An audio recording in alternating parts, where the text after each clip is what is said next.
les députés britanniques ñoom loolu la ñuy sàkku ñu ngi sàkku dem nañu xoos nañu le temps bay dem sàkku ci le gouvernement britannique mu soutenir donc jàppale donc askan Sénégal buy nekk ci les rues di manifester pour la tenue donc du scrutin donc à date aussi immédiate donc moom parlement yi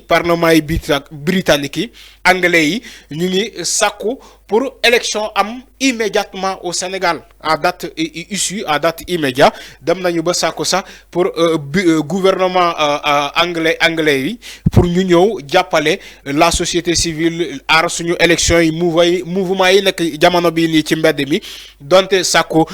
pour ñu organiser élection wala ñu amal élection yi ci ay bref délai ñoom lii la ñuy yëkkee donc ñoom le parlement britannique mu doon loo xamante ne peut-être lu am solo moom le réveil moom la ko andi ci xëtti yéenekaay bi ñu dem xool ci beneen yéenekaay bi lu mu andi ci son édition du jour donc taxa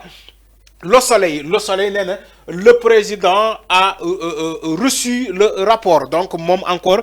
mu ngi confirmer le soleil ni que le président a bel et bien reçu le rapport du dialogue mais yemul ci loolu nee na Macky Sall va saisir le conseil constitutionnel pour recueillir son avis et l'Assemblée nationale en procédure d'urgence d'un projet d'amnistie donc moom nee na président de la République donte dalal na donc le rapport du dialogue ni ki dem ba mais moom du yem ci loolu dina saisir le conseil constitutionnel ba xam ci rapport boobu ba xam ndax point yi ñuy développé ci dialogue boobu ba xam moom dina d'accord ou pas moom le conseil constitutionnel parce que nee naa leen le dernier mot revient au Conseil constitutionnel donc c'est pas au président de la République ni les commissions de ce dialogue mais yemul ci loolu aussi nee na Assemblée nationale aussi Macky Sall saisir na ko donc pour une loi d'amnistie boo xamante ne ñu ñuy xamal ni que même la commission des lois a été convoquée aujourd'hui ce mardi les plénières auront lieu le 7 à partir du 7 mars donc moom ñoom ñoo yéenekaay bi moom moo ñu ko xamal donc mu doon rapport baa ngi noonu ngeen gis ñu ngi koy jox président de la République ñu ràññee ci Ismaïla Madior Fall Sidiki Kaba qui est le garde des Sceaux le ministre de l'Intérieur et aussi Tanor Thiendella Fall Tanor Thiendella Fall moom ngeen gis noonu voilà donc les trois ñoo xamante ñoom ñoo jiite woon donc les commissions d'enquête excusez-moi les commissions donc di dialogue fële ci Diamniadio ñoom ñoo andi rapport bi di ko jébbal président de la République moom ngeen gis noonu donc excusez-moi moom Macky Sall il a bel et bien reçu le rapport du dialogue mu ne comment Jaxaay donc s'y est pris comment Jaxaay s'y est pris BP et Magdelo donc le conflit donc mu ngi noonu donc mbokk yi gis ngeen donc le soleil lan la andi ci xëti yéenekaay bi ni que président bi moom mu ngi conformer ni que gis na rapport bi moom président jox nañu ko rapport dialogue bi mais aussi moom président nee na dina ko jox au conseil constitutionnel et aussi daadu sàkku ci assemblée nationale pour ñu votel ko benn loi d'amnistie parce que moom la ñu koy votel lu ñu ko askan Sénégal moom Macky Sall moo ko bëggoon noonu ni que moom dafa demander donc le pardon il dit même le pays demande pardon. Oui, c'est le pays qui demande pardon au pays moom Macky Sall loolu la wax donc le pays demande pardon la réconciliation le pardon donc moom Macky Sall moo tax dafa jàpp ni loolu moo tax mu am solo yóbbu loi d'amnistie ci assemblée nationale bi parce que dafa jàpp ni peut-être ci moment bi ci foofu la ñu toll la demander pardon mais demander pardon dafay ànd ak loo xamante ne peut-être dañ ko juger ba pare ba xam kan la ñuy demander pardon wala kan mooy demander pardon loolu dafa am solo bu baax je crois que ñoom autorités yi war nañu ko xam du ñu xëy nii demander pardon munoo gérer un pays depuis pendant 12 ans de gérer un pays pendant 12 ans lu ne xewee fii nga def lu chaque jour voilà def ay ñaawteef yu bëri ils ont commis tellement d'erreurs c'est ça la réalité ils ont fait des erreurs maintenant il faut en assumer mais maintenant ñoom c'est comme si ñoom bëgguñu assumer les erreurs là mais dañoo bëgg a jël benn loi daal di faxas donc effacé loo xamante ni bépp ñaawteef bu mata bu jot a am depuis donc 2021 ba 2024 ñoom dafa mel ni dañ ko bëgg a faxas ils veulent pas assumer leurs erreurs. Léegi peut-être le président de la République comme ñeneen ñu bëri ni ñu koy waxee dafa bëgg protéger ses proches.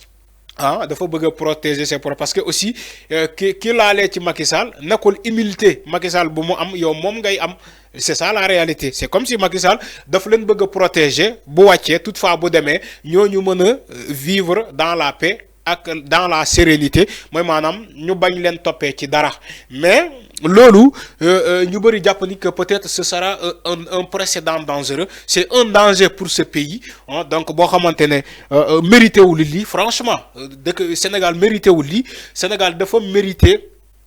yoon parce que fii yoon moo fi dox. fii jàpp nañu fi ay gor toroxal leen jàpp nañu fi ay gor dugal leen ci kaso bi donc kenn gënul kenn ku def donc bu ñu jugé ni que yow yaa def ñu yóbbu la ci yoon ci kanam yoon bu fekkee defoo ñu bàyyi la loolu mooy un pays organisé et régi par des lois mais du dëkk boo xamante ne nit dina def lu mel ni fang ngeen dem ba sentir ni que léegi ngeen wàcc ngeen jeexal. ngeen daal di andi fi loi boo xamante ne kenn xamul lu mu niroo pour protéger ñooñu franchement il faut que ñu autorités yi aussi il faut que ñu xoolaat seen bopp parce que bu lii xewee aussi damay jàpp ni les responsabilités sont situées les responsabilités sont partagées journalistes yi ci la ñu bokk la société civile ci la ñu bokk aar suñu laissé ay kuréel yu bëri ci la ñu bokk parce que on a trop laissé aux politiciens de faire ce qu'ils veulent dans ce pays on les a trop laissé le chemin. On les a trop observés tey ñu mën nañu xëy jàpp diw parce que un adversaire politique ñëpp na teg xëy modifier une loi pour diw bokk xëy def lii parce que arrangé wul lii ñun ñëpp fii lañ nekkoon di ko seetaan muy dox tey franchement ñu gis lu xewee nii franchement jot na sénégalais yi daal di xool franchement lan moo donc arranger ce pays ak lan moo ko arrangé wul parce que bu lii xewee jot na ñu def njàngat pour lii lu mel ni bañ a xewaat ci Sénégal bi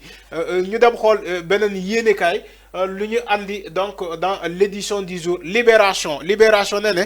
11 milliards de francs CFA engagés dans l'opacité donc totale donc engagés dans l'opacité totale 11 milliards. Engagé dans l'opacité totale mu continuer ne comment la Cour suprême a remis en cause toutes les procédures après avoir constaté que le ministère de la formation professionnelle, de l'apprentissage et de l'insertion s'est pas conformé au principe de transparence dans ce dossier. Voilà lii lañ doon wax ay marché yaa ma ne ay marché yaa ma ne diw moo ma arrangé ma jox ko marché du ñu def sa appel à candidature donc dañuy xëy jox marché yi ci ay anam yu leen neexee parce que diw su ma ko joxee marché dina ma mosal wala diw ci man la faree mooy APRis la wala Benno Bokk Yaakaar la bokk def marché yaa ma ne moom la Libération ci xëy titre ci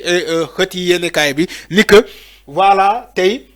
la Cour suprême a refusé donc ci ministère boobu le ministère de la formation professionnelle donc déceler ay erreurs yu bëri ay manquements yu bëri yoo xamante ne ministère boobu def na ko mooy maanaam jaaralewul yëf yi fu mu war a jaar c'est ça loolu mooy wax ji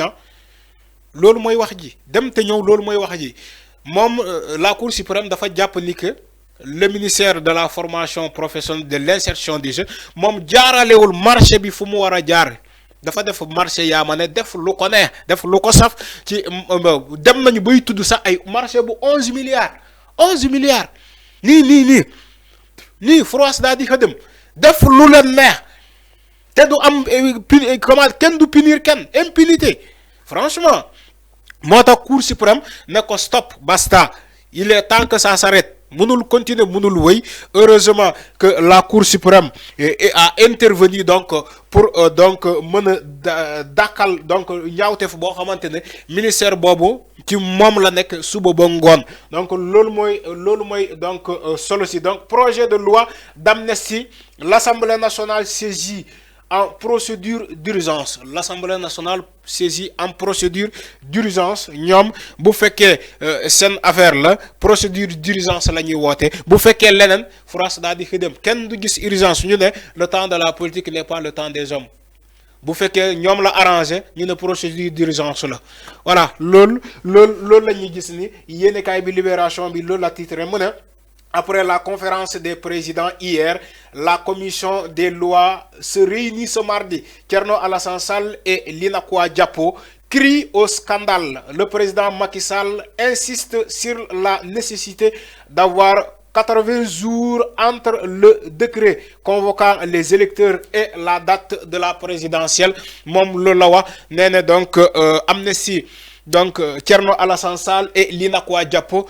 cri scandale ci loi bobu loi amnistie bobu bo xamantene mom lañu bëgg jallalé assemblée nationale bay réunir tay donc la commission des lois Thierno Alassane Sall néné benen scandale la waxna la ci yenen xëti yene kay bi Thierno Alassane Sall lu mu wax exactement néna c'est une seconde mort pour les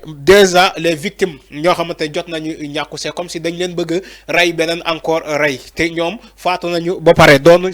pour yoon def liggéeyam mais yoon mënul def liggéeyam à cause de cette loi d'amnistie boo xamante moom la ñu bëgg a forcer sénégalais yi fële ci assemblée nationale mais yemul ci loolu aussi nee na Macky dafa nekk di insister le président Macky Sall insiste sur le délai des 80 jours pour convoquer le corps électoral bi avant la date du 25 donc février boo xamante ne à date ici et aussi le décret bu convoquer donc le corps électoral